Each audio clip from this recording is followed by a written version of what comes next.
예, 그 소개받은 황성수 목사고요. 에, 지금 여기 저 페이지 나가는 대로 이제 창조사적인 영성이다 이렇게 돼 있는데 우리가 이게 영어가 더 편하신 분들은 조금 나중에 이제 설명을 드릴게요. 이 한자로 아카데믹한 거를 이제 하다 보니까 한자를 좀 사용하게 되는데 그러다 보면은 이게 단어가 함축돼 가지고 얼른 봐서 무슨 뜻인지 모를 수도 있습니다.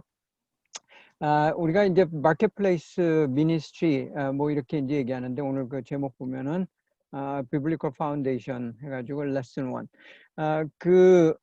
우리가 어떤 크리스천 사역을 하든지 간에 크리스천들이 하는 그 사역이나 운동에는 항상 그 기본이 성경적인 기본이 있어야 되죠. 또 뭐 신학적인 기본이라고 할 수도 있는데 특히 우리 복음주의자들은 뭐 신학보다 더 먼저 이전에 이 성경적인 바탕이 분명히 있어야 됩니다. 그래서 우리가 이 지난 시간에 못 들으신 분도 있으니까 좀 그런 부분들을 감안해가지고 제가 말씀을 드리면 이제 비즈니스 애즈 미션 뱀이라는 걸로 저희들이 처음에 이제 시작을 해가지고 지금 이 어떻게 보면은 사역이 좀 더 그 개념이 확장되고 이제 마켓플레이스 특히 도메스틱하게 우리가 살고 있는 이 현장 지역에서 해외에 나가지 않고도 또는 해외와 관련이 있더라도 여기서 그럼 우리가 선교적으로 할 수 있는 일이 무엇인가에 대한 고민 그리고 그것이 특히 이제 마켓플레이스에서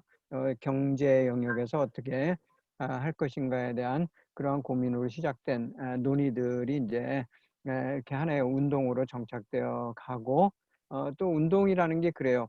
이렇게 시작하면 또 활성화되고 커졌다가 또 어느 시기가 지나면 이제 사그라들게 되겠지만은 그러나 우리가 이제 시작하는 단계에서 그 아주 기본적인 그 기초를 제대로 놓는 것은 역시 성경적인 기초를 온전하게 놓을 때 가능하겠다. 그래서 이 성경적인 기초를 이야기를 하도록 하겠습니다. 그래서 그 마켓플레이스 맨데이트 우리가 가지고 있는 게 일종의 이게 그 사명이에요. 그러니까 그리스도인들이 뭐 여러 가지 사명이 있겠지만은 이거는 모든 그리스도인들이 사실은 기본적으로 적어도 생업 전선에 있고 직업 전선에 있는 분들은 고민하셔야 되는 그러한 문제를 우리가 얘기하면서 이제 마켓플레이스 맨데이트다 얘기하고 그것이 하나의 미니스트리로 또 미션으로 그렇게 되어지는데 저는 조금 더 이게 개념을 확장해 가지고 지금 오늘 하려고 하는 이야기하고 또 연결시켜서 마켓플레이스 매니페스테이션 근데 이게 이제 킹덤을 여기 그 가로로 돼 있는데 킹덤 매니페스테이션이에요. 그러니까 하나님의 나라가 펼쳐져서 이렇게 선포되는 그런 것들을 우리가 생각하면서 오늘 그 강의를 들으시면은 도움이 많이 될 거라고 생각이 됩니다. 이 영성 운동,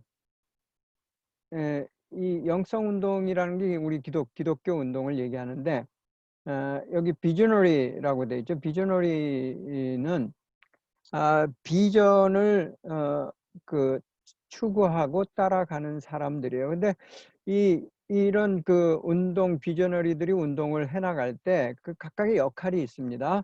어떤 사람들은 선동가, 모티베이터, 선동가 그러면 우리말에서는 조금 약간 네거티브한 뉘앙스가 있긴 있지만 어쨌든 사람들을 이렇게 동기부여하는 그런 사람이라는 개념으로 여기 썼고, 그다음에 이론가가 있어요. 그리고 이제 전략가, 스트래티지스트가 있고, 그다음에 실천가, 실제 현장에서 액티비티를 활동을 하는 그런 액티비스트가 있는데 저는 아마 여기서 이론가나 전략가의 그 영역에 속하는 사람이라고 생각이 돼요. 또 뭐 목사이기도 하지만은 워낙 저는 그 대학교 때부터 우리 캠퍼스에서 소위 캠퍼스 미니스트리라고 해가지고 대학생 사역을 해오던 사람이고 또 그 젊은이들하고 이렇게 해오는데 특히 이제 대학 현장에서는 활동도 중요하지만 그 활동을 잘 뒷받침할 수 있는 그런 어떤 이론과 전략이 특히 뭐 대학생들은 지성인들, 소위 지성인들이니까 그런 고민들을 많이 하기 때문에 그 부분에 대해서 많이 연구하고 준비하고 또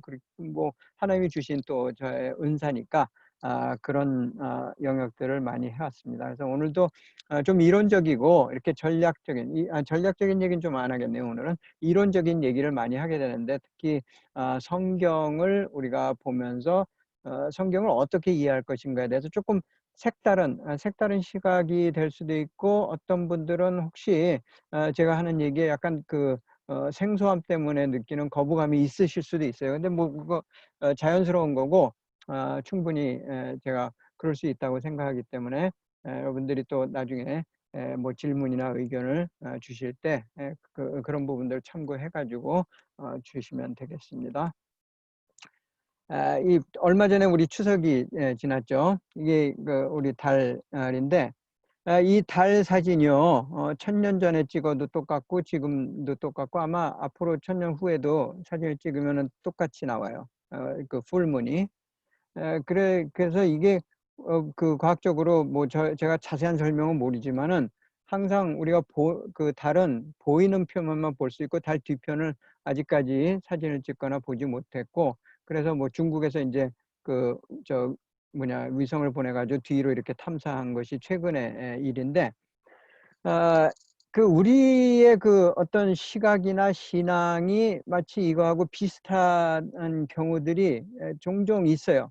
종종 있는데 뭐 다른 부분들은 그게 크게 문제가 안 되겠지만은 우리의 그 신앙이 이 한 면만 이렇게 보는 경우라면은 좀 이거는 문제가 될 수 있는 부분이죠. 근데 불행하게도 지금까지의 어떤 우리의 신앙이나 신학의 발전 과정들을 보았을 때 아직까지도 우리는 이 달의 한 면을 벗어나지 못하고 있는 그런 부분들이 있다는 거죠.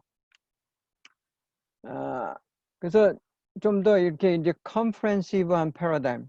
그래서 여기 두 개의 용어가 지금 나오는데요. holistic하고 consilient라는 또는 consilience에서 나온 말인데 이 두 가지의 접근을 한번 이야기를 먼저 드리고 시작할게요. 우리가 성경에 온전함이란 말이 있고 이제 완전함이란 말이 있는데 이 온전함은 전체를 다 포함하는 뭐 그런 의미예요. 흠이 없고 그런 의미들이 있는데 여기 두 가지 내용이 있어요. 홀리스틱은 들어보셨을 거예요, 많이. 근데 이 컨실리언트는 조금 새로우실 수 있는데 먼저 홀리스틱을 보면은 characterized by comprehensive of parts 이렇게 되죠. of something as intimately interconnected and explicably only by reference to the whole. 그러니까 이 전체라는 개념 안에서 이 각각의 부분들이 밀접하게 서로 이렇게 커넥트 돼 있는 그러한 상태의 전체를 얘기한다. 그런 뜻이고 이 컨실리언스도 굉장히 비슷한 개념이긴 한데 having an agreement between the approaches to the topic of different academic subjects. 그러니까 실제로 이 용어가 처음 쓰인 거는 학문 간의 융합이라는 그러한 개념으로 쓰였어요. 근데 제가 이제 지금 윌리엄 캐리에서 이제 박사 과정을 했었는데 거기서 우리 피터임 임윤택 박사님 교수님이 이제 가르치시는 컨셉은 요것보다 좀 더 확대된 개념이에요. 그래서 모든 분야에 있어서 서로 이렇게 융합돼 가지고 서로 인티그레이트하는 과정과 다이나믹. 그러니까 홀리스틱이 전체라는 분량을 생각한다 그러면 이 컨실리언트라는 거는 파트들이 서로 이렇게 연결돼 가지고 밀접하게 유기적으로 융합되고 통합되는. 그래서 이걸 한국말로 한자로 번역한 건 통섭이라고 그렇게 번역을 했습니다. 뭐 그 말보다 여러분들 그냥 컨실리언트라는 영어 용어로 이렇게 좀 익숙하게 찾아보시면은 도움이 될 것 같습니다. 그래서 오늘 하려고 하는 작업이 뭐냐면요.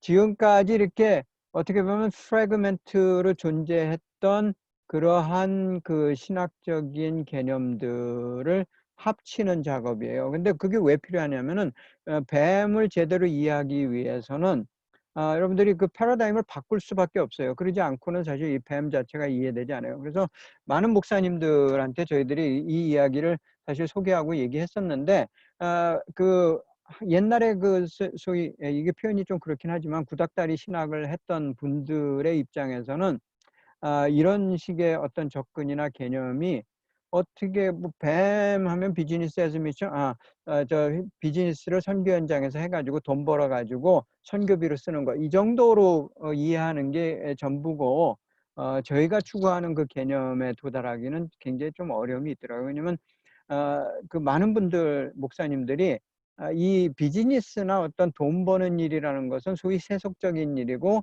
거룩하지 못하고 크리스찬들이 가능하면은 이렇게 그 피해야 되는 그래서 목회를 하고 성경을 보고 교회에서 가르치고 이것은 거룩한 일이다라는 그런 아주 이중적인 이원적인 그 패러다임을 가지신 분들이 아직까지도 많이 있어요.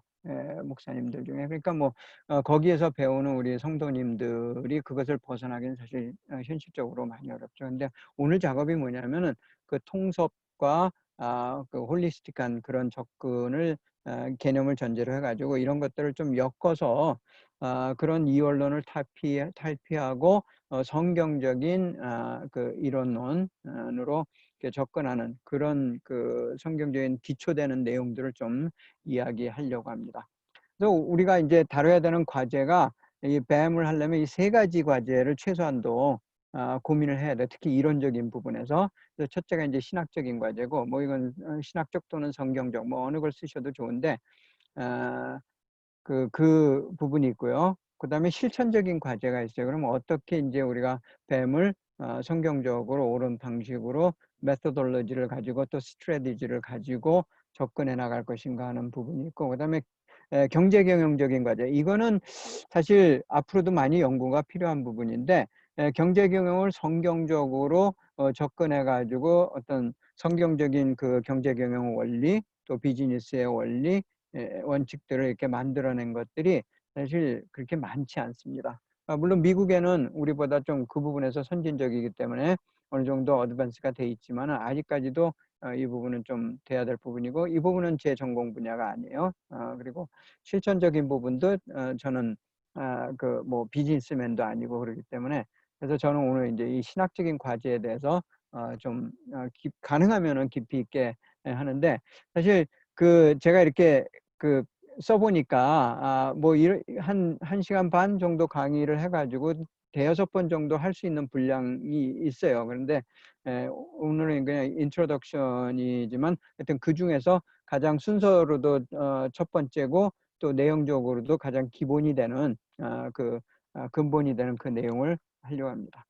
그래서 이 신학적인 과제에 보면은 그 좀 생소한 단어들이 나오는데 제가 가능하면 이제 설명을 해가지고 이해를 돕도록 말씀을 드릴게요. 첫째가 이제 창조사, 여기서 사라는 거 역사라는 겁니다. 그 히스토리를 볼 때 창조의 관점에서 이렇게 보는 그러한 그 영성. 그러니까 이게 우리가 스피리추얼리티, 영성이라고 그러면은 여러 가지 의미가 있지만 제가 여기서 영성을 쓸 때는 우리 기독 신앙의 어떤 그 본질 또는 성질, 성격 또는 성향 이런 의미로 씁니다. 그래서 영성 그러면은 뭐 다 굳이 바꿔 얘기한다면 믿음 또는 신앙 이렇게 그 이해하셔도 좋아요. 그리고 그래서 그 창조사적인 영성과 함께 거기에 따르는 그 세계관이 있어요. 월드뷰가. 그래서 그거를 일단 에스터블리시 하는 게 첫 번째로 중요하고요. 그다음에 창세적인 인간이에요. 그러니까 우리가 사람을 다루는 일이고 이게 신앙이라는 건 결국 인간에 관한 거거든요. 물론 하나님에 관한 거지만은 그 여태까지 우리가 하나님에 관한 걸 많이 얘기하는 가운데 인간에 대한 얘기는 사실 상대적으로 신학에서도 덜 다루고 교회에서도 당연히 덜 다루고요. 근데 그래서 인간 이해 부분이 상대적으로 약해요. 그래서 제가 먼저 보내드린 저 파워포인트를 보신 분들은 거기 인간 이해에 대한 좀 그 그림이 나오는데 그걸 보셨으면은 약간은 이게 지금 어느 정도 연결해서 들으실 수 있을 것 같아요. 그 다음에 하나님 나라 중심. 요거는 교회 또는 지역교회 중심의 어떤 신학에 비해서 하나님 나라 중심으로 이 패러다임이 바뀌어야 되는 부분을 얘기하는 거. 그다음에 선국론은 이게 뭐냐면요. 선교라는 그 선교론, 선교에 대한 우리가 선교를 많이 얘기했잖아요. 근데 저는 이제 선교보다는 선국을 얘기해야 된다. 왜냐면 나중에 이제 나오지만은 선교라는 게 그 가르칠 교자를 쓰는 적인데 기독교를 이렇게 선전하고 널리 알리다 그런 뜻이거든요. 네, 이 성국론은 나라, 하나님의 나라를 이렇게 알리고 선포한다 그런 의미예요. 그래서 그런 개념이고, 그다음에 성경적인 지성. 한국 기독교의 그 약점 중에 하나가 뭐냐면 지성이 없는, 감성만 있는 또는 그 의지만 강조하는 그러한 그 신앙 양태인데, 성경엔 분명히 그 성경적인 지성이 있어요. 그리고 하나님이 우리에게 그 지성을 주셨고, 그래서 그런 부분들을 이제 활용하는 건데, 오늘 그 하는 이렇게 이 작업이 사실은 성경적인 지성을 이렇게 일깨우고 채워가는 그런 작업입니다. 그래서 여러분들이 좀 도움이 되셨으면 하는 마음으로 계속하겠습니다. 그 실천적인 과제는 이제 종교주의에서 영성으로 바뀌는 부분이고, 이 부분은 제가 좀 이야기를 할 겁니다. 그리고 선교적인 일상을 지향해야 되는 그러한 그 방향성, 그다음에 선교적 디아스포라의 정체성. 요 선교적 디아스포라는 지난번에도 말씀드렸는데 제가 그 박사 논문으로 썼던 그 내용에 나오는 그 개념이에요. 또 우리가 지금 이제 디아스포라로 다 살고 있는데 그냥 사는 게 아니라 하나님이 의도적으로 그분의 계획 안에서 이 미국 땅에 이 지역에 우리를 보내셔서 디아스포라로 살게 하실 때 우리에게 선교적인 사명을 주셨다 또는 선국적인 사명을 주셨다라고 받아들이는 그러한 태도를 얘기합니다. 그다음에 이제 경영적 과제는를 얘기하는 때 여기 제가 그 다룰 수 있는 부분이 요 일에 대한 신학적인 이해하고요, 일터 영성의 부분이에요. 그다음에 이제 자본주의 리뷰나 성경적 비즈니스의 원리 이런 부분은 이제 여러분들 뭐 우리 이종찬 집사님이나 우리 장로님이나 이분들이 좀 더 그 밀도 있게 앞으로 이제 강의를 해 주실 겁니다. 오늘 제가 하는 강의는 이 그 여러 내용 중에서 그 창조사적인 그 성경 이해 그 부분에다가 좀 초점을 두고 말씀을 드릴 텐데, 그래서 이게 뭐냐면은 우리의 신앙의 본질이 뭐냐에 대한 그 고민이에요. 그래서 첫째 이제 이 그 종교성에서 영성으로인데 이게 제가 요거는 좀 길게 얘기 안 할게요. 왜냐면은 그 한번 요 그림을 한번 보세요. 우리가 패러다임이 사람이 이게 그러니까 그 정상적인 우리 인간들이 살아가면은 뭐 크리스찬이든 아니든 두 개의 패러다임을 가지고 있어요. 하나는 absolute. 나한테는 이게 절대적인 거예요. 바뀌면 안 되고 뭐 다른 사람은 어떻게 얘기하든지 나한테는 진리인 그러한 부분이 있고, 그다음에 상대적인 부분이 패러다임이 있어요. 이거는 시간에 따라서 상황에 따라서 또는 내가 처한 처지에 따라서 또 만나는 사람에 따라서 다르게 적용할 수 있는 그런 패러다임인 거죠. 우리 기독 신앙에서는 이 absolute와 relative가 잘 구분이 돼야 돼요. 근데 그 성경에도 보면은 그 성경에 절대적인 진리의 부분이 있고요. 그 다음에 성경 안에 있지만은 상대적인 가르침의 부분이 있어요. 그러니까 이게 그 진리에는 해당되지 않고 그러나 좋은 것들 하면 좋은 거고 건면되어지는 거. 근데 이 두 개의 패러다임을 왜 얘기를 드렸냐면요. 우리가 성경적인 그 기초라고 했을 때 어느 부분에 해당되냐면 여기 지금 absolute한 거에 해당돼요. truth에. 그래서 그것을 가지고 내가 어디에 적용합니까? 우리가 지금 뱀이나 마켓플레이스 그 미니스트리 미션에다가 이제 적용시킬 때는 그게 그 현장이 릴레이티브하기 때문에 그걸 플렉시블 하게 돼요. 그러니까 그 다 패러다임이 같지가 않아요. 저 사람의 패러다임과 나의 패러다임이 그 현장에서 다를 수 있다는 거죠. 그런 것들을 이제 생각하시면서 이 그 내용을 좀 들으시면 되겠습니다. shift on the fundamental. 이 fundamental이라는 것이 뭐 그 어떤 분야에서 쓰느냐에 따라서 이제 다르긴 다른데 기본적으로는 그 앞에 얘기했던 그 absolute한 부분에 해당이 돼요. 이게 왜 문제가 되냐면요. 많은 그리스도인들이 지금 특히 한국교회, 미국 교회는 제가 뭐 잘 모르니까 얘기 안 하고, 이 한인교회, 한국교회, 그러니까 본국에 있는 한국 교회와 거기서 파생돼 가지고 이렇게 만들어진 우리 디아스포라 한인 교회의 성도들의 대부분은 제가 모르긴 몰라도 뭐 제가 경험한 그 교회에서 현장에서 경험해 보면은 다 그 종교로서 기독교를 믿어요. 많은 분들이. 그러니까 이 삶의 한 부분이지 이게 삶의 전부가 아니에요. 그래서 내가 주일날 올 때는 내가 종교인으로서 종교 행위를 하는 거고, 주일날 교회 문턱을 나가고 목사님 눈 밖에 이렇게 나와서 우리 성도들이 보지 않을 때는 자기가 그냥 그 평소의 일상을 살아가는, 그것이 제가 얘기하는 이제 종교성이 강한 그 크리스천을 얘기하는. 그러니까 이분들은 종교적인 어떤 리추얼, 뭐 예배라든지 새벽 기도회라든지 이런 그 특정한 공간에서 이루어지는 특정한 그 종교 행위에다가 굉장히 강조점을 둬요. 그래서 그걸 안 하면은 굉장히 힘들어하고 그것을 하는 것이 또 의의가 되고 또 자기 위로가 되고 이제 그런 식의 신앙 성향을 가진 분들을 얘기해요. 근데 참 이게 이런 분들이 너무 많다는 거죠. 근데 우리가 사실 기독교는 종교가 아니에요. 이건 종교가 아니고 라이프 스타일 자체고 그 우리의 그 문화여야 되고 또 우리의 그 삶의 방식이고 또 우리의 그 어떤 그 평소의 일상이어야 되는데 그렇게 사실 가르치지 않았다는 거예요, 교회에서 우리가. 이건 우리 목사들의 책임이에요, 일차적으로. 그래서 이 부분들을 이제 바꿔야만 비즈니스 애즈 미션 또는 마켓플레이스 미니스트리라는 것이 받아들여져요. 왜냐하면 이 틀을 깨지 못하면은 이게 되기 참 어려워요. 그래서 제 릴리전이 아니고 이건 스피리추얼리티다. 스피리추얼리티는 여기서 뭘 얘기하냐면 인간 본성을 지배하는 그 기본 속에 있는 궁극적인 그 가치, 숨어 있는 그 가치이고 동기이고 보이지 않는 나를 주장하는 그 무엇. 그거예요. 그래서 보이진 않지만은 모든 사람이 나름대로의 자기 스피리추얼리티가 있어요. 그것이 돈이 스피리추얼리티를 이렇게 주장하는 사람도 있고 자기의 이익, 나의 이익이라는 그런 어떤 개념이 그 사람의 스피리추얼리티인 경우들도 우리는 많이 대하고 그래서 그 사람의 이렇게 중심이 보이는, 그러니까 좀 우리가 그리스도인으로 조금 오래 생활하고 성숙한 분들은 그 상대방을 만났을 때 이 스피리추얼리티가 보여요. 그게 딱 그 아이덴티파이가 돼요.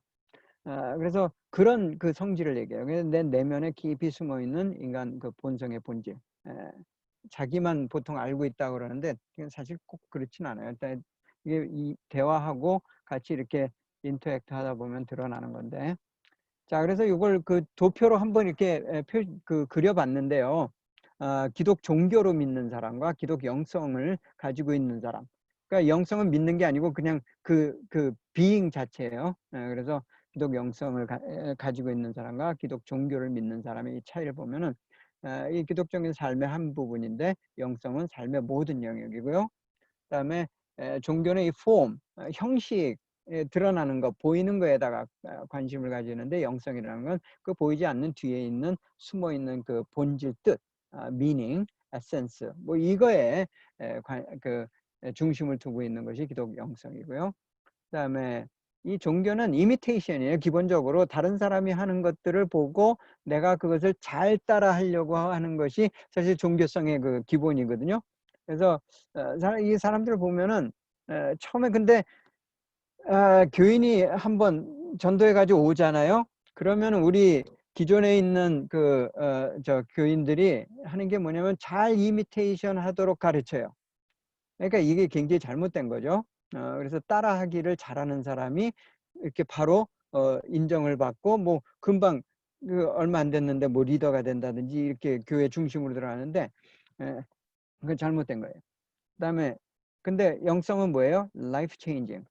이게 이미테이션 하는 게 아니고 속에서부터 바뀌어져야 돼요. 완전히 이게 뒤집어져야지 되는 건데 그거를 사람들이 일단 두려워할 뿐만 아니라 그것을 이렇게 다른 사람에게 요구하는 것도 우리가 굉장히 불편해요. 특히 이 한국 문화가 그런데 목사님들도 이걸 잘 못해요. 근데 사실은 우리 목회자는 뭘 하는 사람이냐면은 우리 성도들에게 맡겨진 성도들에게 라이프 체인징 할 것을 계속 요구하고 자극하고 그것을 이렇게 끌어내야 되는 사람이거든요. 예.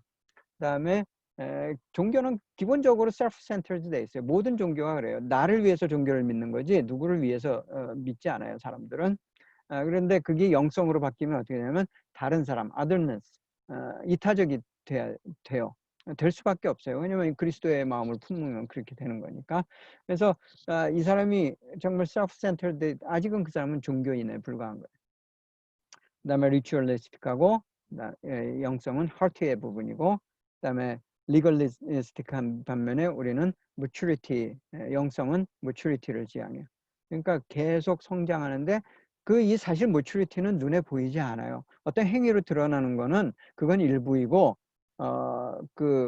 사실 이 속에서 자라는 거거든요. 그래서 영성은 그런 부분이다. 그다음에 이 종교라는 거는 인디비주얼리스틱해요. 굉장히 개인주의적이고 자기 이게 위주로 모든 걸 돌아가는 거고, 이 기독 영성은 커뮤널하다. 그래서 이런 것들이 이제 기본적으로 이게 다 설명하지는 못하지만은 아마 대체로 이게 뭘 얘기하는 거다 감을 잡으셨을 것 같아요. 그래서 영성 신앙을 우리가 추구하는데 영성이 있는 일상, 그다음에 일상이 있는 영성. 이것이 되어질 때 뱀이 또는 마켓플레이스 미니스트리가 매니페스테이션이 실제로 일어날 수 있다. 네. 자, 그렇게 하기 위해서 제일 그 바탕이 되는 큰 그림이 뭐냐? 이 역사를 어떻게 보냐는 거예요. 역사는 뭐냐면 하나님이 하시는 일을 우리는 역사라고 그래요. 그러니까 history가 뭐냐면은 history잖아요. 그래서 understanding the biblical narrative. 우리가 성경을 보면은 성경은 뭐냐면요. 물론 거기에 그 서신서도 들어있고 지혜서도 있고 선지서도 들어있고 하지만은 기본적으로 창세기 1장 1절에서 시작해가지고 요한계시록에서 끝나는 narrative예요. 그리고 그건 역사예요. 인류의 그 beginning과 인류의 end. 그거를 쭉 펼쳐놓은 것이 바로 우리의 성경 66권이란 말이에요.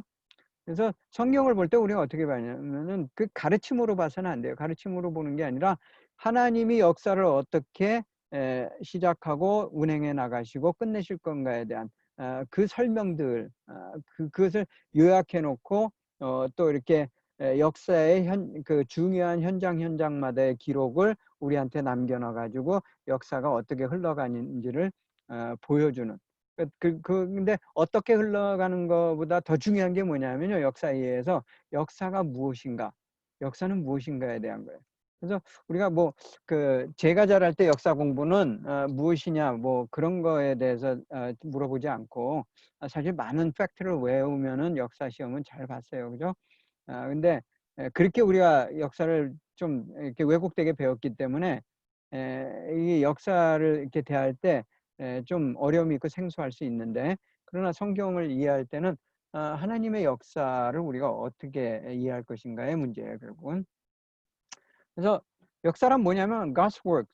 이게 그 한자로는 틀려요. 지금 제가 한자로 이게 컨버전이 안 돼가지고 못 쓰기도 했고, 한자를 써도 혹시 또 모르시는 분들이 더 많을 것 같아가지고 이렇게 했는데, 이게 한글로는 같지만은 그 역사가 다릅니다. 한자로. 위의 역사는 뭐냐면 God's work, 일이라는 사자를 쓰고 그 밑에 역사는 기록이라는 사자를 써요.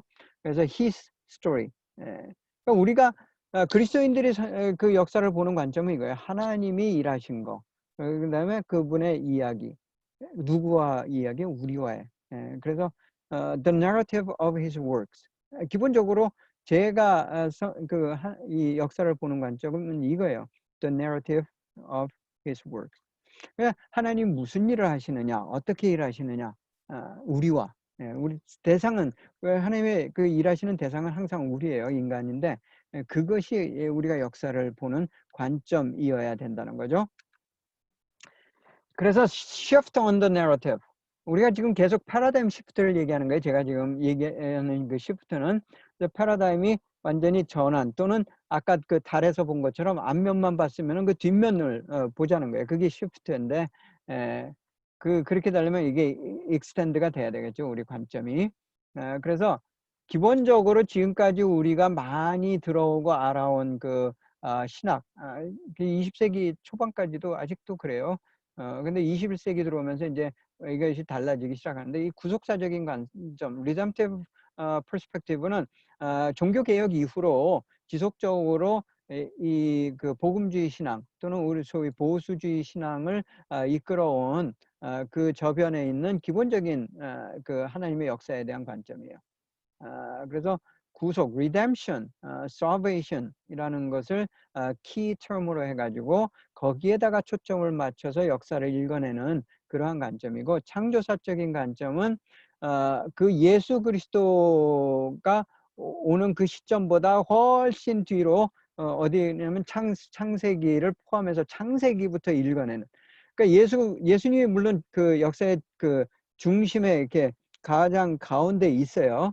시간적으로도 그렇고 무게로도 그렇고 중심에 있지만은 그 예수님을 이해하기 위해서 그 이전에 있었던 창조사적인 그 어떤 그 흐름을 쭉 그 맥락으로 삼고, 그리고 예수님 이후에도 그 창조의 과정이 계속 연속적으로 이어지는 걸로 그렇게 보는 이 관점이 이제 창조사적인 관점입니다. 좀 더 이제 설명을 드리겠습니다. 네, 요 그림을 한번 보세요. 요걸 보면은 위에 거가 그 구속사적인 관점이고요. 밑에 거가 창조사적인 관점이에요. 그래서 혹시 신학을 조금 하신 분들은 요 위에 그림이 굉장히 익숙할 거예요. 창조, 타락, 구속, 회복, 그리고 재창조. 또는 뭐 심판을 여기다 쓰는 경우도 있고, 심판, 그 다음에 재창조, 그리고 또 여기다 새하늘과 새 땅을 붙이는 경우도 있고, 뭐 그런데 기본적으로는 이거예요. 그래서 구속, 예수 그리스도의 그 구속의 사건이 가장 중심에 있고 당연히 거기 있어야 되죠. 그리고 그 양쪽으로 창조부터 이렇게, 그러니까 조디악이라고 그러나 이런 그 그림이에요. 이렇게 나비 날개 모양으로 되어 있는 그런 구조로 해가지고서 이쪽부터 이렇게 좁혀져서 여기 구속에서 정점이 되고 다시 이제 펼쳐져 나가면서 하나님 나라 또는 뭐 이 재창조까지 가는 그런 이제 그림을 보통 우리가 신학교 가면 배워요. 그게 이제 우리 기본적으로 역사와 신학도 이 패러다임을 기본으로 해요. 왜냐면 우리가 그 신학을 한다 그러면 창조, 타락, 구속, 이게 다 그 신학의 기본적인 주제들이거든요. 근데 제가 이제 그 얘기하는 이 창조사적인 관점은 이 밑에 겁니다. 창조가 시작이 되고, 그리고 예수 그리스도의 그 초림이 있고, 그다음에 예수 그리스도의 다시 오심, 재림, second coming. So first coming of Jesus Christ, the second coming of Jesus Christ. 그리고 창조의 완료, the completion of creation. 이건 뭐냐면은 creation이 끝나지 않은 거예요. 끝나지 않고 그 창세기 1장 1절부터 창조가 시작돼 가지고 계속 지속되고, 그다음에 창세기 2장 4절에 3절에 보면은 하나님께서 안식하셨다고 그랬는데 그 안식은 잠깐적인 안식이고 다시 하나님 일하기 시작하셔가지고 계속 창조의 일을 하시는 거예요. 왜냐하면 창조의 개념 자체가 그 우리가 기존에 생각했던 그 창조하고 조금 다르기 때문에. 그래서 이 패러다임을 얘기할 때 이제 좀 다르게 성경도 읽혀지고 다르게 우리가 신앙도 그 받아들여져요. 그래서 이제 이 패러다임을 얘기를 합니다. 이 두 개를 비교를 해보면요, 간단하게 비교를 해보면은 구속사적인 관점, 창조사적인 관점 이렇게 됐는데, 이건 구속사는 영혼 구원을 강조해요. 우리가 또 그렇게 배워왔고, 저는 그 IVF라는 유니버시티라고 하는 그 이제 선교 단체에서 운동체에서 이제 훈련을 받았는데, 뭐 저희 역시도 이 캠퍼스에서 영혼 구원을 하는 것이 그 이 사역의 기본적인 목적이었죠.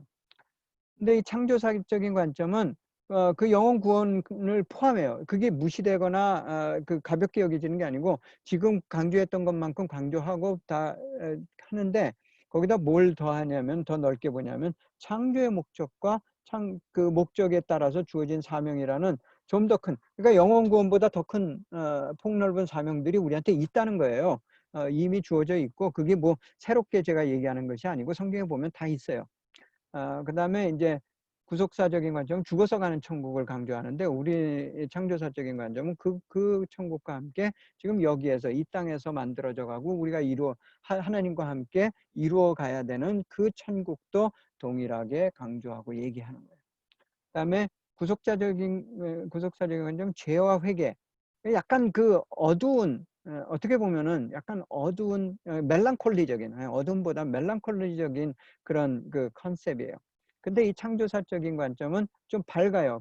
이 성숙과 섬김과 이 그 포지티브하게 우리에게 일어나는 그것을 얘기해요. 그래서 그런 면에서 약간 그 컬러의 차이가 있을 수 있어요. 하나는 수동적이고 하나는 능동적. 하나는 그러니까 패시브하고 하나는 액티브하고요. 이 구속사적인 거는 그렇기 때문에 기복적인 요소가 굉장히 강해요. 하나님으로부터 복을 받는 거. 그래서 내가 그 영혼이 잘된 같이 육신이 잘된 이게 성경에 물론 있긴 있어요. 비슷한 구절이 있긴 있는데 난 그 해석에서는 이제 동의하지 않는데 아무튼 그런 그 요소가 강하고요. 이 창조사적인 관점을 받아들이게 되면은 당연히 희생적이고 이타적인 요소가 강해질 수밖에 없어요. 그다음에 이 구속사적인 관점은 지교의 중심이고 이 창조사적인 관점은 세상지향적이다. 그래서 세상지향적이라는 걸 조금 오해하시면은 세상 풍조를 따르는 거 그 얘기가 아니고요. 세상의 그 문화와 사람들과 이것에 대해서 우리가 해야 될 역할을 이렇게 그 무게를 두고 관심을 가지고 중요하게 생각한다는 그런 의미에서 세상지향적입니다. 그다음에 구속사적인 관점은 당연히 전도를 강조하죠. 근데 이 창조사적인 관점을 따르게 되면 사회적 변혁도 동일하게 중요한 걸로 받아들이고요. 그다음에 구속사적인 건 종교성이 강하고 이 창조사적인 건 종교성을 탈피하는 것을 지향하게 된다. 예. 이 그 창조사적인 이해를 우리가 했을 때 얻어지는 유익, 플러스 되는 게 뭐냐면은 그 인디비주얼리스틱한 그 스피리추얼리티를 우리가 좀 벗어날 수 있어요. 그 벗어나고 보다 선교적인 또 선국적인 그런 영성으로 바뀌어요. 그래서 나 이외의 것들에 대해서 이제 관심과 책임을 느끼게 되는 거. 그다음에 두 번째 이게 굉장히 중요한 건데 하나님의 창조 과정에 내가 지금 동참하는 거예요. 창조가 끝났다라고 생각하면은 우리는 지금 이 회복의 과정에 지금 참여하는 건데 그게 아니고 더 긍정적이고 더 프로액티브하게 그리고 더 파워풀하게 생각할 수 있는 게 뭐냐? 하나님이 아직도 그 창조 과정을 계속하고 계시는 것이고 타락이라는 것이 인간의 실패일지 몰라도 하나님의 실패는 아니라는 거예요. 그리고 그 타락 때문에 하나님이 되돌이해가지고 리셋해가지고 재창조를 하는 게 그런 개념이 아니고 하나님은 계속 그분의 창조 역사를 지속해 오시는 거고 우리 인간이 이 변수가 돼가지고 변동을 하지만은 하나님은 당신의 라인을 일직선으로 가져가는 거예요. 거기에 우리가 이렇게 요동칠 뿐인 거고 그것이 지금 이 창조사적인 패러다임의 그 어떤 그 모형이에요. 그래서 영성이 미시적 마이크로 스피리추얼리티에서 나의 그 작은 것들 뭐 기도 제목 내라 그러면은 뭐 그 아주 사소한 것들 물론 그것도 기도 우리 해야 돼요. 하지 말라는 게 아닌데 그것들에 그치는 거 그런 게 아니라 좀 더 거시적으로 우리가 그 전 세계 교회와 그다음에 이 역사의 흐름과 이 미국의 어떤 정치 상황과 이런 것들 그다음에 경제적인 부분들 이런 것들을 관심을 가지고 그게 우리한테 직접적으로 영향을 준다는 것을 의식하면서 그 보다 눈을 크게 넓게 보는 멀리 보는 그런 영성을 얘기합니다. 그렇게 거시적 매크로한 매크로 스피리추얼리티로 바뀐다. 그다음에 일에 대해서 우리가 이제 비즈니스 에즈 미션을 얘기하고 또 마켓플레이스 미니스트리를 얘기하니까 work이라고 그러는 거, labor라고 하는 거, 그다음에 stewardship이라고 하는 거 이런 것들에 대해서 새로운 깨우침을 줘요. 이 창조사적으로 이렇게 보게 되면은 지금까지 구속사적에서 적인 관점에서 봤던 것보다는 훨씬 다른 신선한 시각으로 일도 이해하고 그다음에 우리의 직업도 이해할 수 있고 그런 유익들이 있어요. 그래서 이제 제가 이 부분을 첫 부분으로 얘기하고 강조해서 말씀을 드리는 겁니다. 그러면 이제 그 창조사적인 그 이해를 하기 위해서는 우리가 기존에 워낙 배워온 것들이 너무 이게 강하고, 그 뿌리 깊게, 특히 신앙생활 오래 하신 분들, 또 교회에서 2대, 3대째 이렇게 자라가지고 교회 안에서의 그 신앙만 경험을 하셨던 분, 또 특별히 뭐 우리 장로교 전통, 보수 장로교의 그 전통에 이렇게 그 갇혀 있던 분들은 좀 이게 패러다임 시프트 하는 게 그렇게 하루아침에 딱 쉽게 되진 않아요.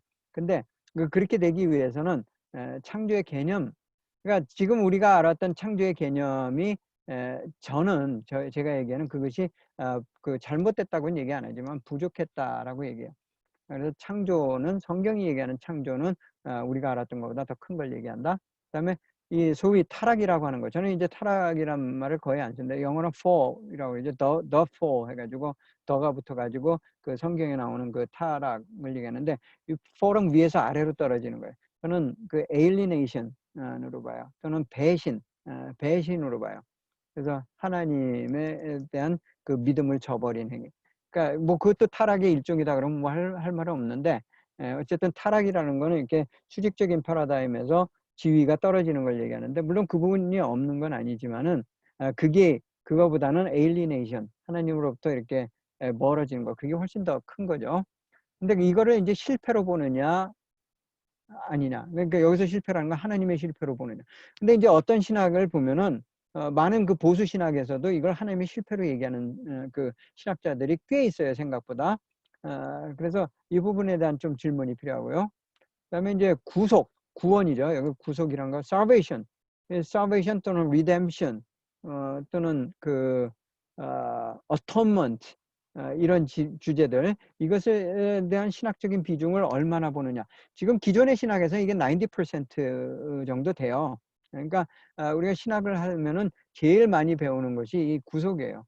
기독론에서도 구속을 얘기하고, 신론에서도 구속을 얘기하고, 다 그 구원에다가 초점을 맞추거든요. 그래서 우리의 기독신앙이 지금 그 복음주의 기독신앙의 그 대표적인 저기를 얘기하라 그러면 구원이에요, 주제가.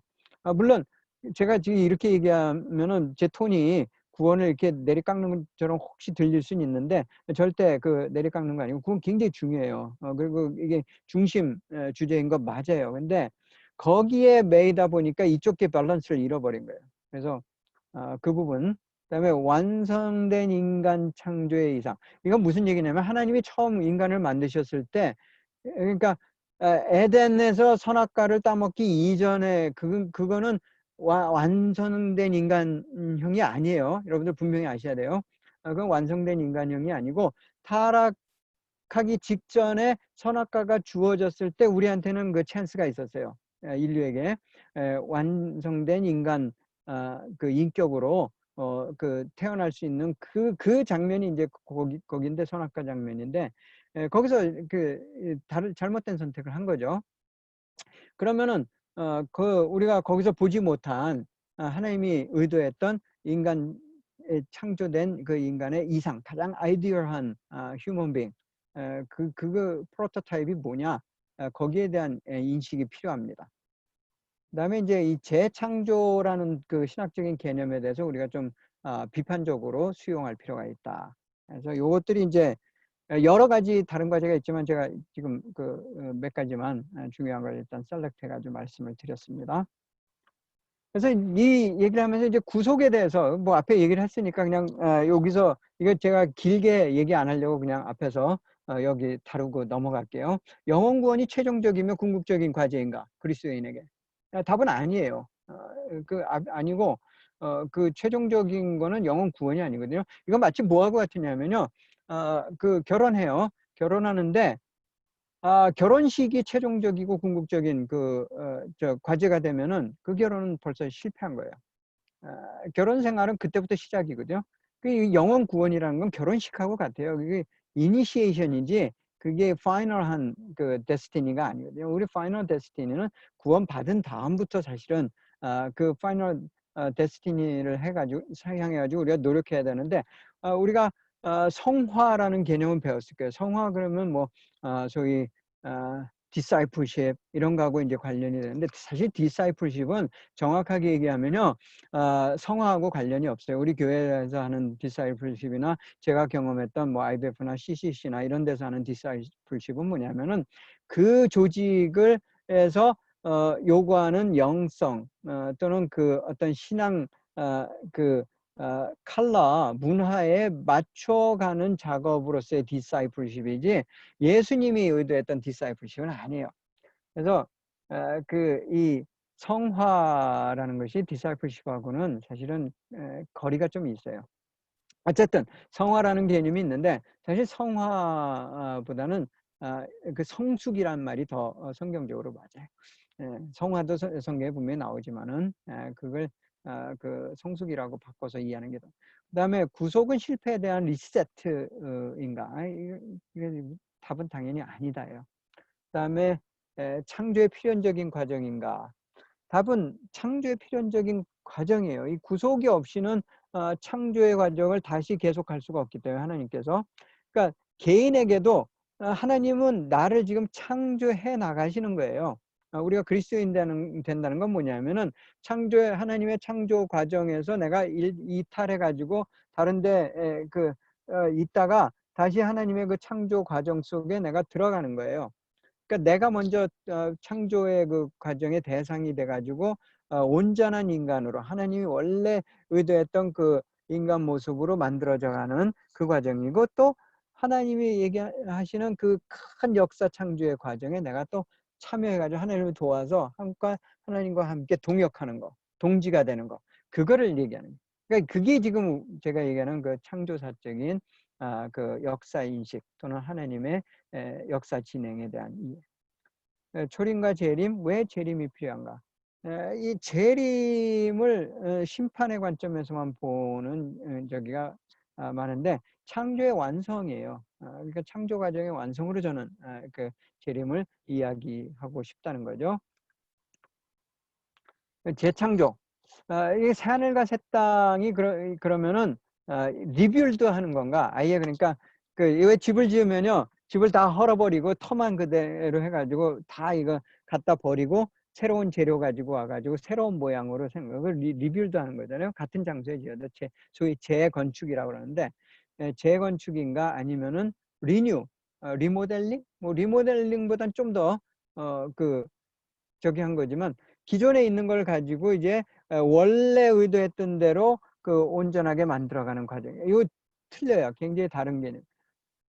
근데 우리는 지금까지 신학에서는 보통 재창조를 많이 얘기해요. 그래서 다 없애고 새하늘과 새 땅은 기존의 그 땅과 하늘이 다 없어지고 새로운 걸로 대체되는 거다. 대체되는 거다. replace 되는 거다라고 얘기하는데 과연 그런가에 대한 질문을 좀 해볼 필요가 있어요. 이게 뭐 그렇게 큰 문제가 아닌 것 같지만은 큰 문제 아닐 수 있어요. 우리가 신앙생활을 하는 데는. 그러나 우리가 뱀이라든지 선교라든지 이런 이야기를 하려고 그러면요, 특히 스튜어드십을 얘기하려고 그러면은 이 부분이 좀 굉장히 결정적인 그, 그 차이를 가져올 수 있어요. 그 다음에 역사 진행의 연속성을 어떻게 보는가? 아까 제가 말씀드린 것 중에 그 타락 때문에 하나님의 역사 진행이 어쩔 수 없이 스탑되고 끊어지고 그래가지고 하나님이 다시 리셋해가지고 홍수 이후에 다시 시작하셨다. 뭐 이런 식의 그 관점들이 있는데 이게 사실 죄송합니다. 혹시 우리 중에 세대주의적인 어떤 신앙을 가지신 분들이 있을 수 있어요. 있을 수 있는데 저도 이제 세대주의적인 그 영향을 많이 받고 이렇게 신앙적인 성장을 해온 사람인데 세대주의의 어떤 부분은 의미가 있고 relevant한데 어떤 부분은 좀 성경적이 아닌 부분들이 있어요. 그래서 사실 세대주의적인 그 관점에서 이걸 잘라서 이렇게 보거든요. 토막으로. 그러니까 그거하고는 좀 이렇게 배치가 될 수 있어요. 그다음에 우리를 새롭게 한다. 하나님이 우리를 새롭게 한다고 그랬을 때 나를 완전히 다른 걸로 다 버리고 없애버리고 대체 replace 하는 건가? 아니면 renew 하는 건가? renewal 하는 건가? 뭐 그거 고민해 보세요. 어느 게 더 맞는 것 같아요. 그래서 아까 얘기한 대로 예수 재림의 의미와 깊이 연관이 있다. 예. 지금 9시인데 브레이크를 좀 하고 할까요? 우리 강 집사님. 예. 목사님, 시간이 얼마 정도 더 필요하신 제가 것 지금 한 같으세요? 40분 한 것 같은데요. 네.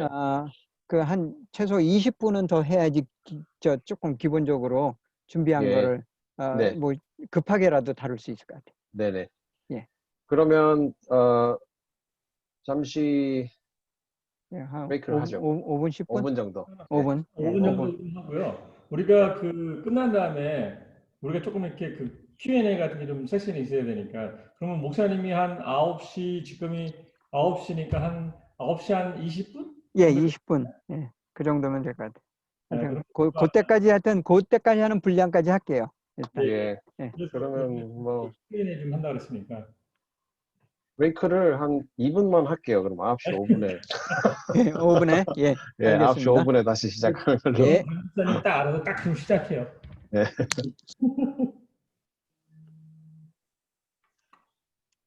네, 화장실이나 물 드시고 싶은 분 차라도 한 잔 드십시오. 9시 5분에 시작하겠습니다.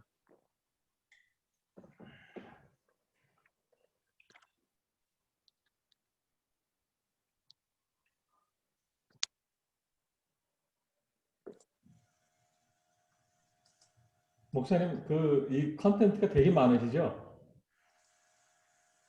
잠깐만요. 예. 이거 다시 가르치는 컨텐츠는 되게 많으시죠? 예. 뭐 앞으로도 하라고 그러면 한참 여러 번 할 수 있어요. 사실 뭐 목사님 뭐 이거 하려면 진짜 뭐 말도 끝도 없어. 아우, 굉장히 딥한데요. 예, 조금 그 어렵죠. 예, 근데 이게 그러니까 오늘 들으시고 또 이렇게 계속 프로세스 하세요. 이게 하루아침에 되는 게 아니라 프로세스를 해야 되는 거고 예, 패러다임 시프트가 이 하루아침에 또 되는 게 아니잖아요. 그러면 이게 저 같은 경우는 뭐 한 목사님하고도 따로 또 뭐 성경 공부도 했지만 한 목사님 통해서 들은 거를 또 제가 혼자 신학책 사다 보고 해서 또 다른 데서도 이걸 찾고 또 다른 목사님 통해서도 이런 거를 2중, 3중으로 들으니까 그리고 또 제가 또 고민하고 이게 시간이 지나야지 좀 뼈가 되더라고요. 그래서 맞아요. 남들이 뭐 뱀이 뭐냐 그러면 이런 얘기부터 쭉 시작해가지고 이제 가다 보면 아무래도 좀 파운데이션이 좀 튼튼하겠다고 할까 그런 것 같아요. 처음에 용어들이 쉽진 않죠. 그러니까 이거는 뱀 아니라 그걸 떠나서라도 네. 이게 중요한 거예요. 굉장히 이 파운데이션이 굉장히 중요한 것 같아요. 이게 우리가 뭐 뱀만이 아니라 비즈니스 미션 이걸 떠나서 특히 요새 이게 황 목사님하고도 제가 안지 오래돼서 그런지 제가 포럼에서도 글 요번에 또 쓴 것도 이런 내용 되게 많이 넣었거든요. 글쎄 말이야 봤어요. 황 목사님하고 있다 보니까 사실은 또 어떤 거는 황 목사님 인용을 해야 되는데 하도 많이 같이 다니다 보니 어떤 거는 내가 생각한 황 목사님이 얘기하는 거야. 그러면 자기께 되는 거예요. 그게 돼야 돼. 나 이거 인용을 좀 달아야 되는데. 왜냐면 이 사람 저 사람 만나다 보면 다 이제 이게 막 왔다 갔다 짱병돼요 막. 되거든요. 책도 여러 권 읽으면 이거 누가 내가 기억이 안 나 바로. 마찬가지예요. 뭐 저도 여기 오리지널도 일부 있지만은 순전한 오리지널은 없는 거죠. 예, 그럼 계속 합니다. 네. 예, 이 창조 내러티브 지금 여기 보면은 제네시스 1에서 제네시스 2, 3까지 이 부분은 사실 뭐 우리가 교회 오래 다니신 분들은 유치원 다닐 때부터 교회 학교에서 이렇게 듣고 배우고 자란 부분이라서 익숙해요. 근데 이제 이 익숙하다는 거의 맹점, 특히 이제 저처럼 이렇게 소위 모태 신앙인 분들은 이 익숙함의 함정에 빠져들어가지고 자기가 알고 있는 것이 성경의 내용하고 많이 다름에도 불구하고 그것이 성경의 내용으로 하고 같다고 이렇게 착각하는 경우들이 많이 있어요. 이건 뭐 창조 얘기만 뿐만 아니라 예수님 얘기 특히 그런 부분 많은데 그 플랫을 이제 제가 대문자로 썼는데요. 여기 지금 그 플랫이 중요해요. 그러니까 연극 같은 거 이렇게 보거나 또 뭐 그 영화 시나리오 이런 거 보면 플롯이라는 게 있잖아요. 플롯은 잘라진 그 토막이 아니에요. 연결고리가 있는 것을 이렇게 그 나누어서 보는 것뿐인데 이 내러티브의 그 플롯을 오늘 좀 얘기를 해야 돼요. 이걸 이해해야지 사실 그 창조사적인 관점이 이해가 되거든요. 자, 이게 7일 창조. 하나님께서 6일 동안 창조하시고 일곱째 날에 쉬셨다. 그래서 그 일곱째 날을 포함해가지고 7일 창조를 우리가 이제 다 배웠어요.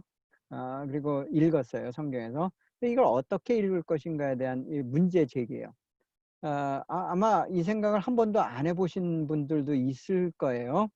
근데 저하고 이제 성경 공부를 해보셨던 분들은 요게 뭘 얘기하는지 조금은 아실 것 같은데, 이 이야기가 지금 이런 거 보통 우리가 이렇게 세상과 인간 기원에 대한 이야기다. 그것을 성경적으로 또 하나님 관점으로 서술한 것이 이 내러티브다. 또는 하나님의 큰 그 능력, 그러니까 어마어마한 그 하나님의 그 능력, 이 온 우주를 창조하시고 그 동물 일일이 다 그 다양한 그 동물을 만드시고 식물도 만드시고 한 그 능력을 보여주는 이야기다. 그것도 맞아요. 틀렸다는 얘기 아니에요. 지금 1번, 2번 다 맞습니다. 그다음에 창조의 순서와 과정에 대한 서술 이야기. 그래서 그 질서의 하나님을 보여주는 그 순서와 과정들. 그래서 여기서 우리는 질서를 발견하게 된다. 특히 뭐 창세기 1장 2절에 혼돈과 공허에서 이 만들어지는 그 질서. 이것도 또 맞는 얘기예요. 근데 사실 이게 마이너지 이게 메이저가 아니거든요. 근데 우리는 이 마이너한 거를 메이저라고 자꾸 이렇게 가르침을 받으면서 그 소위 이게 일종의 어떻게 보면 브레인 워시가 된 거예요. 세뇌가 돼가지고 그렇게 알고 있고 신학교에서도 그렇게 가르치고 또 목사님은 교회 와가지고 그 관점에서 설교하시고 가르치고. 저는 좀 다르게 보는데 이 7일 창조 이야기, 이 스토리는 그냥 스토리가 아니에요.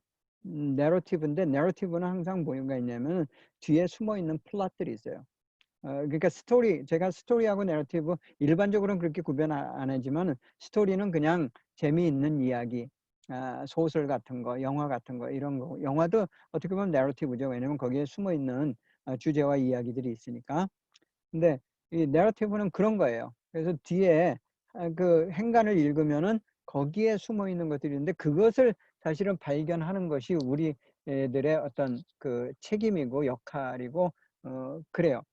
그래서 사실 이 창세기 1장 1절부터 2장 3절까지 그리고 뭐 3장까지 포함해서의 그 내용은 성경을 어떻게 볼 것인가 거기에 대한 기본적인 그 코드 있죠. 그 코드가 뭐죠? 암호 같은 건데 그런 게 여기 들어 있어요. 그 암호를 해독을 해야 돼요. 그것을 찾아내야지만 성경이 사실은 읽혀져요. 그래서 한 100번이고 1000번이고 읽어보세요. 저도 그 정도 읽었는데 그냥 읽는 게 아니에요. 이거를 하나하나 고민을 해야 돼요. 예를 들어서 태초에라는 단어가 나와요. 좀 이따가 얘기할 텐데 그 단어가 나오잖아요. 이게 그냥 성경 첫 번째 단어 그리고 하나님이 천지를 창조하셨느냐 그렇게 그냥 쉽게 넘어갈 수 있는 단어가 아니에요. 이 태초에가 그것만 가지고 며칠 맨날 그 1년을 연구할 수 있는 단어거든요. 그러니까 그래서 그 태초에도 성경 나중 뒷부분에 대한 이해에 아주 결정적인 클루 그 코드들이 거기 들어있어요. 이게 앞으로 펼쳐질 드라마의 예고편 같은 거예요. 예고편이고 개요예요. 이렇게 왜 줄거리 그런 거 있잖아요. 그 옛날에 드라마면 지난 줄거리. 근데 이제 이건 지난 줄거리가 아니라 앞으로 일어날 일들을 그냥 다 딱 압축해가지고 가장 압축된 형태로 보여주는 것이 이 1장 1절부터의 그 이야기. 그래서 이거는 성경적인 패러다임이 아주 알차게 그리고 꽉꽉 채워져 가지고 들어있는 그것이 사실 이 창세기 1장과 2장, 3장 내용이에요. 자, 그 다음에 이제 질문이 이거예요. 이 지금 우리가 읽는 그 창조 이야기, 그 서술이 7일간에 일어난 단회적인 사건이냐, 한 번 일어나고 끝난 사건에 대한 서술이냐라는 질문이에요. 제 답은 아닙니다요. 창조 역사 전 과정에 대한 개요, 요게 맞는 거예요. 그러니까 하나님이 앞으로 하실 일에 대한 그 모델을 사실 보여주는 것이 이 7일의 그 창조의 이야기다. 물론 그 일 자체가 안 일어난 일이 아니고 한번 일어난 일이고 실제적인 사건이고 하나님이 그렇게 창조하시고 안식하신 것까지 맞는데, 그럼 안식하시고 어떻게 됐느냐? 그 다음에 이제 질문에 대한 답이 필요한 거죠. 그래서 여기 하나님이 안식하심에 대한 문제 제기가 될 수밖에 없어요. 여기 안식의 파라독스가 그 성경에 있는데, 이 파라독스를 풀면은 이 창조사적인 그 역사 이해가 되고요. 이 파라독스를 못 풀면은 계속 그 쳇바퀴 돌듯이 돌아야 돼요. 예수님이요, 이 바리새인들이 지금 도전했잖아요. 이러한 일, 고치는 병자를 고치는 일을 한다고 이제 도전하는데, 보세요 여기. 그러므로 안식일에 이러한 일을 행하신다 하야 유대인들이 예수를 박해하게 된지라. 17절에 보니까 예수께서 그들에게 이르시되 내 아버지께서 이제까지 일하시니 나도 일한다. 여기 두 개의 키워드가 나와요. 이제까지와 일하시니. 이 의미를 어떻게 받아들이고 어떻게 해석하냐는 거죠. 자, 다 맞췄다고 되어 있는데 무슨 일을 언제부터 이제까지. 왜 그러냐면은 다음 보세요. 창세기 보니까 2장 2절이에요. 하나님이 그가 하시던 일을 일곱째 날에 마치시니. 끝났다고. 피니시드. 영어로는 피니시드로 그렇게 돼 있어요. 그가 하시던 모든 일을 그치고 스탑했다는 거예요. 일곱째 날에 안식하니라. 근데 여기서 그치고라는 말이 잘 보면은 약간 힌트가 돼요. 그쳤다는 거는 다시 시작할 수 있다는 가능성을 내포하고 있는, 그러니까 소위 시멘틱이라고 그러죠. 우리가 의라고 그러는데 말의 그 뜻. 시멘틱에는 드러난 뜻과 숨겨져 있는 뉘앙스, 그런 것들이 있는데 그치고가 그런 거를 좀 가지고 있어요. 3절에 하나님이 그 일곱째 날을 복되게 하사 거룩하게 하셨으니 이는 하나님이 그 창조하시며 만드시던 모든 일을 마치시고 그 날에 안식하셨으니. 여기 이제 날을 복되게 한 것은 여기서 지금 처음 나와요. 어떤 시간을 복되게 했다. 그러면 우리 질문해요. 성경 공부할 때 항상 그렇게 하잖아요. 그 시간을 복되게 하셨다라는 것은 어떤 의미를 함축하고 있는가, 내포하고 있는가, 어떤 의미를 리플렉트하고 있는가. 근데 복되게만 한 게 아니라요. 여기 보니까 거룩하게 했어요. 복, 거룩, 그 다음에 그 밑에 나오는 안식. 이 세 단어가 밀접하게 연관이 돼요. 그러니까 이게 성경적인 패러다임을 지금 얘기하고 있어요. 성경적인 패러다임을 할 때, 성경을 이해할 때 복과 거룩과 안식이라는 단어들이 나오면은 이게 서로 그 연결이 되는 거예요. 그러니까 복이라는 단어가 나면 이게 거룩하고 관련이 있구나. 그걸 생각하면서 그 패시지를 읽어야 돼요. 그러니까 그런 것들이에요. 근데 이제 여기 보니까 그 창조하시며 만드시던 모든 일을 마치시고, 그렇게 돼 있어요. 그러니까 이게 지금 서로 컨트라딕터리 한 거예요. 예수님은 이제까지 일하신다 그랬는데 여기 창세기 2장에는 이미 성경 맨 앞부분에 보니까 하나님이 그 모든 일을 마치셨다. 그럼 그 모순을 어떻게 우리가 설명할 것인가? 성경이 이렇게 보여지는 모순이 많아요. 모순처럼 보이는 거, 보여지는 게 아니라 모순처럼 보이는, 그거 그냥 모순이 아니고 파라독스적인 그런 모순들이 있는데 이게 설명이 돼요. 여섯째 날에 그 모든 것을 보시니, 지으신 모든 것을 보시니 보시기에 심히 좋았더라. 저녁이 되고 아침이 되니 이는 여섯째. 요 저녁이 되고 아침이 되니도 그냥 날이 저물어서 그 다음에 밤이 오고 그 다음날 아침이 돼가지고 하루가 다음 날이 되는 거에 대한 설명이다. 이렇게 이해하면은 성경을 제대로 우리가 해석한 건 아니에요. 여기서 저녁이 되고 아침이 된다는 거는 그 저녁과 아침이 가지고 있는 어떤 영적인 그러니까 그럼 또 오해할 수 있는데 그 임플리케이션이 있어요. 그러니까 성경적인 그 의미가 포함된다네요. 그러니까 우리가 그냥 알고 있는 매일의 그 이브닝이나 모닝이 아니고 저녁이 된다는 것은 디클라인을 얘기하고 아침이 된다는 것은 인클라인 하는 게 얘기예요. 그 업, 다운. 그 역사의 업과 다운을 얘기해요. 그렇게 이해하면요, 그 앞에도 그 창조 과정 중에 계속 업앤다운이 있어요. 이게 왜 있냐면은 그 단어는 안 나오지만 어둠이란 단어로 나오는데 창세기 1장 2절에 어둠이 인트로듀스가 돼요. 근데 그 어둠이 계속 그 어둠의 팀이 창세기 1장에 보면 반복이 돼요. 그 중에 하나가 뭐냐면 밤과 낮, 저녁, 아침 이 단어예요. 그러니까 저녁은 어둠과 관련됐고 밤도 어둠과 관련돼. 그래서 역사 진행에 있어서 이 업앤다운이 사단의 세력이 이렇게 왕성해지는 시기 있고 빛의 세력이 왕성해지는 시기가 있고 그 그림을 우리가 그려야 돼요. 그러니까 이게 성경적인 어떤 근거를 대라 그러면 요거 뭐 이외에도 많지만은 아주 티피컬하게 계시록에 나옵니다. 나 예수는 교회들을 위하여 내 사자를 보내어 이것들을 너희에게 증언하게 하였노라. 나는 다윗의 뿌리요 자손이니 곧 광명한 새벽별이라. 새벽별이는요 그렇게 밝지 않아요. 여기서 bright하다는 거는 해와 같이 밝은이라는 그런 단어로 쓰여 있어요. 그러면 여기 새벽별은 뭐냐면 시기를 얘기하는 거예요. 그러니까 어떤 역사의 시기에서 새벽에 해당하는 다운에 해당되는 그때 나타나는 빛 또는 별로 상징적인, 왜냐하면 여기 다윗의 뿌리, 다윗의 자손 그렇게 상징적인 심볼릭한 랭귀지를 썼기 때문에 당연히 이 광명한 새벽별도 심볼릭한 랭귀지로 읽어내야 돼요. 그게 맞는 거예요, 성경 해석에. 그러면 우리가 예수님을 얘기한다는 거 알겠죠?